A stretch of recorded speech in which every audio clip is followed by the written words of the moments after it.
घर के खर्चे बढ़ रहे थे, इसलिए रानो चिड़िया सोचती है कि अब वो कोई बाहर का काम करेगी। बच्चों, मैं जा रही हूँ, मैं काम ढूंढने जा रही हूँ। मम्मा, हम भी काम करेंगे। नहीं मेरे बच्चों, अभी मम्मा जिंदा है, मम्मा काम करेगी, अपने बच्चों को अच्छा खिलाएगी, पढ़ाएगी, लिखाएगी और अपने बच्चों को कामयाब पक्षी बनाएगी। बस आपने मेरा साथ देना है, हर काम मेहनत और ईमानदारी से करना है। मम्मा, हम वादा करते हैं, हम हर काम मेहनत और ईमानदारी से करेंगे और आपका विश्वास कभी नहीं तोड़ेंगे। मम्मा चिड़िया अपने बच्चों से 2-4 बातें करती है और काम की खोज में घर से निकलती है। कालू जी, काम वाली फिर भाग गई है, कोई अच्छी सी काम वाली तो ढूंढ कर लाओ। तुम जितना जुल्म काम वालियों पर करती हो, तुम्हारे पास कोई भी काम वाली टिकने वाली नहीं है। कालू के बच्चे, तुम कुछ ज्यादा ही काएं काएं करने लगे हो। लो, ये इश्तिहार किसी पेड़ पर लगा दो जाकर। कालू कौवा अपनी पत्नी से इश्तिहार लेता है और जंगल के रास्ते में एक बड़े से पेड़ पर लगा देता है। मुझे काम वाली की जरूरत है, भिकार अच्छी मिलेगी, गोरी कवि से राब्ता करें। गोरी कवि जैसे सच में ही गोरी हो, काली कहीं की। कालू कौवा वो इश्तिहार लगाकर वहां से चला जाता है।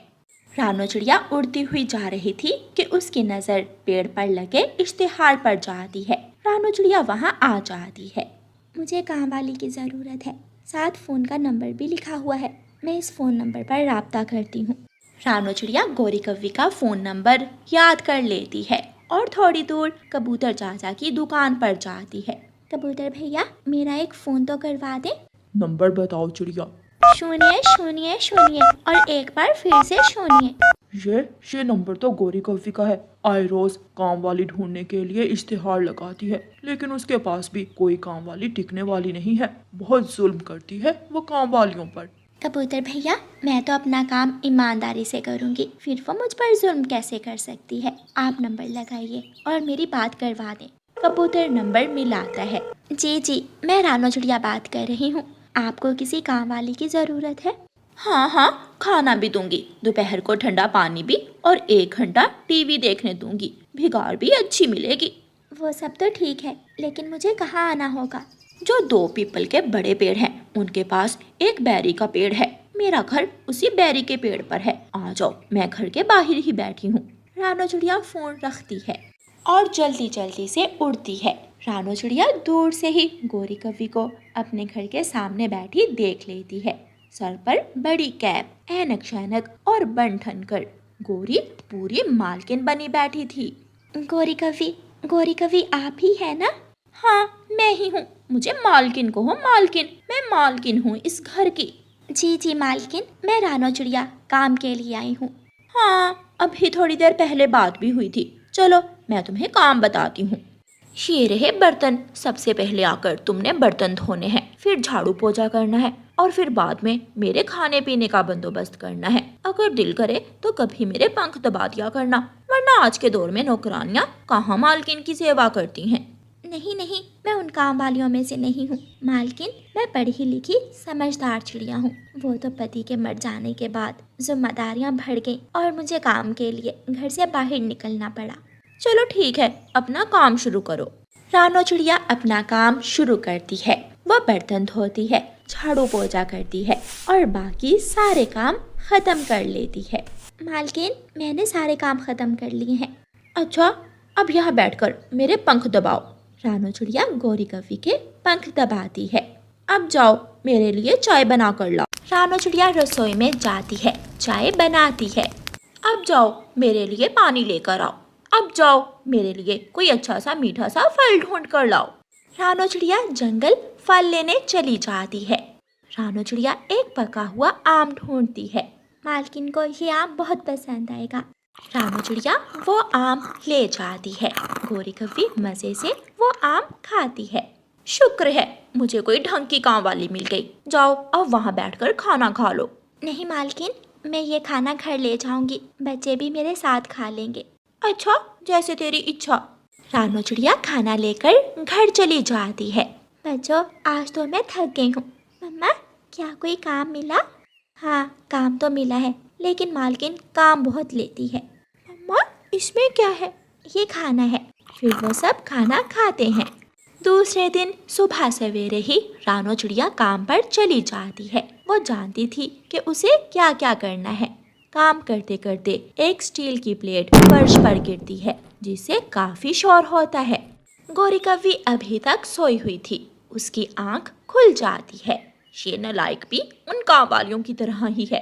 गौरी कव्वी को गुस्सा आ जाता है। वो झाड़ू उठाकर रानो चिड़िया के 2-4 लगाती है। मालकिन ये क्या कर रही हैं? इसमें मारने वाली क्या बात है? कल तो आप बहुत प्यार से बात कर रही थी। तूने मेरी नींद खराब कर दी। ध्यान से बर्तन रखा करो। जी मालकिन, गलती हो गई। रानो चिड़िया फिर से अपने काम पर लग जाती है। वो घर की अच्छी तरह सफाई करती है, लेकिन थोड़ी ही देर बाद गौरी कव्वी फर्श पर फलों के छिलके गिरा देती है। रानो चिड़िया फिर से सफाई करती है। जाओ, मेरे लिए चाय बना कर लाओ। मालकिन, अभी थोड़ी देर पहले ही तो आपने चाय पी है। मुझे ज्यादा चूचू पसंद नहीं है। रानो चिड़िया फिर से रसोई में जाती है, चाय बनाती है। जाओ, मेरे लिए दुकान से पकोड़े लेकर आओ। रानो चिड़िया पकोड़े लेने चली जाती है। वो पकोड़े लेती है और अभी वापस आई ही थी। मैं भूल गई, एक समोसा भी लाना था। रानो चिड़िया समोसा लेने चली जाती है। भाई जी, एक समोसा दे दे, थक गई हूँ। तभी रानो चिड़िया का ध्यान पास वाले पेड़ पर जाता है, जिस पर एक इश्तिहार लगा हुआ था। कपड़े सिलाई करने के लिए दर्जन की ज़रूरत है, राब्ता करें इस नंबर पर। रानो चिड़िया वो समोसा जो मालकिन के लिए लेकर जाने वाली थी, वो जल्दी से खा लेती है और फिर कबूतर चाचा के पास जाती है। कबूतर चाचा, सच ही कहा था, उस गौरी कव्वी के पास काम करना तो बहुत मुश्किल है। वो तो बहुत जुल्म करती है, 1 मिनट भी आराम से बैठने नहीं देती। इसीलिए कोई भी काम वाली टिकती नहीं है उसके पास। रानो चिड़िया सिलाई वाले नंबर पर फोन करती है। मैं कपड़े अच्छी तरह सिलाई कर सकती हूँ, क्या मुझे काम मिल जाएगा? मेरा नाम पिंकी चिड़िया है, आपको आने की ज़रूरत नहीं है। मैं आपको घर में ही कपड़े दे जाऊंगी, आप कपड़े सिलाई कर देना और मैं ले जाऊंगी। मैं ऐसे ही अपना काम करती हूँ। चिड़िया बहुत खुश हो जाती है।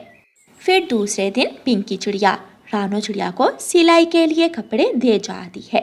इसका लहंगा बनाना है, एक शर्ट है और एक दुपट्टा सिलाई करना है। आप निश्चिंत हो जाएं, सारा काम समय पर होगा। दोपहर के बाद गौरी कव्वी रानो चिड़िया के घर आती है। रानो नौकरानी, तुम समोसा लेने गई थी, क्या अभी तक समोसा बना नहीं? मालकिन कव्वी, मुझे और काम मिल गया है। जितना जुल्म आप काम वालियों पर करती हो, कोई भी आपके यहाँ काम नहीं करेगा। तो और क्या, सर पर बिठा लूं? मैं काम वालियों को मालकिन बना दूं? जैसे दिल करे ऐसे ही करो। अब जाइए, मुझे काम करना है। गौरी कव्वी गुस्से में वहाँ से चली जाती है और मम्मा चिड़िया अपनी सिलाई मशीन चलाती है और कपड़ों की सिलाई शुरू करती है। प्यारे दोस्तों, इस कहानी को लाइक, अपने दोस्तों के साथ शेयर और चैनल को सब्सक्राइब करना बिल्कुल मत भूलना। आपका धन्यवाद। माँ बाप की जिंदगी की सभी खुशियाँ अपनी संतान से ही होती हैं। माँ सारी सारी रात जाकर अपने बच्चों को पालती है, वहीं एक बाप गरम धूप में काम करता है। एक बात तो है, एक माँ अपनी सारी जिंदगी अपने बच्चों पर कुर्बान कर सकती है, मगर बाप भूल सकता है। वो नई खुशियों की तलाश में पुरानी खुशियों को छोटा समझ सकता है। ऐसा मैंने देखा है, शायद आपने भी। आग बरसाती हुई धूप में चिड़ियाओं का वो परिवार अपने टूटे फूटे घर पर बैठा हुआ था। कुकू की मम्मा, क्या सामान बांध लिया है? हाँ, जो चीज़ें ज़रूरी थी मैंने रख ली हैं। गुड़िया और कुकू के कुछ खिलौने और उनकी बाकी चीज़ें। मम्मा, मेरी घड़ी रख ली है ना? नहीं बेटा, वो घड़ी तो घर के नीचे दब गई होगी, मुझे मिली ही नहीं। मम्मा, अब चलें, धूप बढ़ रही है। फिर वो सब अपना सफ़र शुरू करते हैं। उन्हें परावास करके नए जंगल जाना था और नए जंगल में जाकर अपने लिए एक नया घर बनाना था। उड़ते उड़ते वो सब दूर निकल जाते हैं। बच्चे थक गए थे, इसलिए चिड़ियाओं का वो परिवार थोड़ी देर के लिए एक झरने पर रुकता है। यहाँ का मौसम है तो गर्म, मगर हमारे पहले वाले जंगल से थोड़ा ठीक है। मम्मा पापा, आपको हमें पालने के लिए बहुत मुश्किलें उठाना पड़ती हैं। गुड़िया बेटी, मुश्किलात तो जिंदगी का हिस्सा है। आप सब यहाँ बैठे, मैं कुछ खाने के लिए लेकर आता हूँ। पापा चिड़िया अपने परिवार के लिए कुछ खाने को लेने चला जाता है। थोड़ी दूर पापा चिड़िया को एक सुंदर सी चिड़िया बैठी हुई दिखाई देती है। पापा चिड़िया उसके पास जाता है। मैं यहाँ नहीं आया हूँ। हम परावासी पक्षी हैं। यहाँ दाना कहाँ से मिलेगा, आप बताएंगी मुझे? मेरा नाम लाली है, वो सामने ही मेरा घर है। मेरे साथ चलो, मेरे पास घर में दाना है।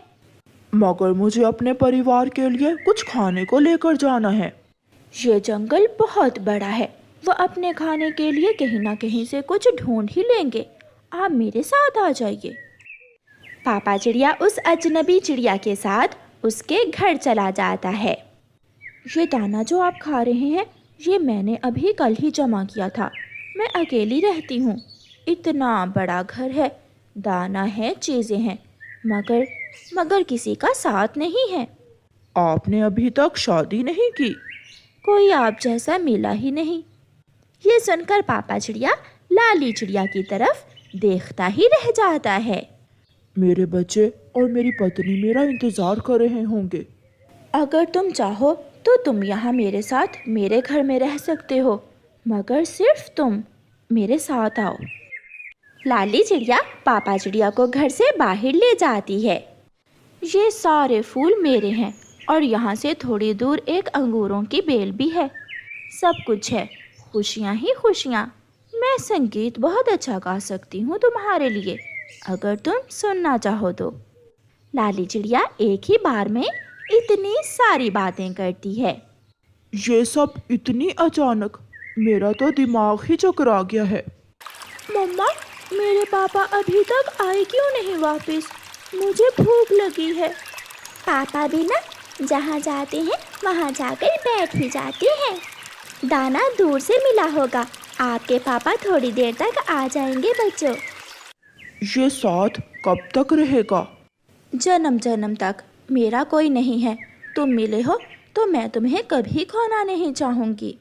शायद ये नहीं मिलने वाली खुशियाँ ही मुझे यहाँ खींच कर ले आई हैं, वरना मैं तो नदी की दूसरी तरफ से जाने वाला था। कल मेला लगेगा, वो सामने रौनक ही रौनक होगी। उन्हें बताना होगा, वो मेरा इंतजार कर रहे हैं। वो चले जाएंगे, कब तक इंतजार करेंगे वो आपका? अपने बच्चों को पीछे छोड़कर माँ चिड़िया अपने पति की खोज करते करते वहाँ तक आ जाती है। आप यहाँ बैठे हुए हैं और बच्चे भूख से रोए जा रहे हैं। लाली एक नज़र पापा चिड़िया की तरफ देखती है, जैसे वो पापा चिड़िया पर कोई जादू कर रही हो। रानो, तुम जा सकती हो बच्चों को लेकर। छोटी सी जिंदगी में अगर बड़ी बड़ी खुशियाँ मिल जाएं, तो दुखों का सामना कौन करेगा? मैं यहाँ रहना चाहता हूँ। मेरे साथ मेरे घर में। ये सुनकर मम्मा चिड़िया का शरीर बेजान हो जाता है। कुकू के पापा, ये आप कैसी भड़की भड़की सी बातें कर रहे हैं? बच्चे भूखे हैं, चलें जल्दी करें। मैं लाली से शादी करके यहाँ जिंदगी को भरपूर जीना चाहता हूँ। मुझे माफ करना, तुम जाओ। मासूम चिड़िया, क्यों अपना समय ज़ाया कर रही हो? एक बार कहा ना कि जाओ यहाँ से। मैं आपको कभी माफ़ नहीं करूँगी। आपने मेरी खुशियाँ तो छीनी ही हैं, मगर मेरे बच्चों से भी सब कुछ छीन लिया। मैं क्या बताऊँगी उन्हें जाकर। मेरी यही हैसियत थी कि बीच रास्ते के आप मुझे छोड़कर जा रहे हैं। मैं कैसे सामना करूँगी अपने बच्चों का? मैं क्या बताऊँगी उन्हें? रोती हुई माँ चिड़िया वापस चली जाती है। जो हुआ उसे भूल जाओ कि तुम्हारा कोई परिवार भी था। मैं हूँ ना, मैं साथ रहूँगी तुम्हारे हमेशा हमेशा के लिए। मम्मा, पापा कहाँ हैं? गुड़िया बेटी, कुकू। मम्मा, आप रो क्यों रही हैं? आपके पापा आपके पापा रास्ता भूल गए हैं, वो कहीं खो गए हैं। शायद दोबारा वो अब हमें कभी ना मिले। ये सुनकर बच्चे भी रोने लग जाते हैं। मैं जाता हूँ, मैं रास्ता नहीं भूलूंगा। मैं ढूंढ कर लाता हूँ अपने पापा को। मगर पापा तो बड़े हैं, बड़े भी रास्ता भूल सकते हैं क्या? हाँ बेटी, जब छोटे रास्ता भूल जाएं तो उन्हें ढूंढ लिया जाता है, मगर जब बड़े खुद से रास्ता भूल जाएं तो उन्हें वापस बुलाना बहुत मुश्किल होता है। गुड़िया बहुत बुद्धिमान थी, वो अपनी माँ की तरह बहुत अक्लमंद थी। हाँ माँ, मगर छोड़कर जाने वालों का इंतज़ार करने और धूप में झुलसने से अच्छा होता है अंधेरा होने से पहले पहले कोई सुरक्षित जगह ढूंढ ली जाए। अब चले माँ। हाँ बेटी। मम्मा चिड़िया अपने बच्चों को लेकर उड़ जाती है, क्योंकि माँ चिड़िया की तो सारी खुशियाँ उन बच्चों से ही थीं। वो सब सागर वाले जंगल पहुँच जाते हैं। अपना सामान एक तरफ रखकर माँ चिड़िया अपना घर बनाने में ऐसे मगन हो जाती है जैसे कुछ हुआ ही नहीं। गुड़िया, गुड़िया बेटी, वो बड़ी लकड़ी देना मुझे, और कुकू आ वो सामने वाले पत्ते तोड़ कर दो मुझे। मैं लाया मम्मा। मैं घर बना लूँ, फिर अपने बच्चों को दाना ला कर दूँगी। मैं सब कर लूँगी। मैं अपने बच्चों को कभी दुखी नहीं होने दूँगी। मैं मुकाबला करूँगी सबका। मुझे किसी की ज़रूरत नहीं है, ना कोई मेरा था, मेरे बच्चे ही मेरे थे। माँ चिड़िया तेज़ी से काम कर रही थी, रोए जा रही थी और बोले जा रही थी। बच्चे हैरानी से अपनी मम्मा को देखे जा रहे थे।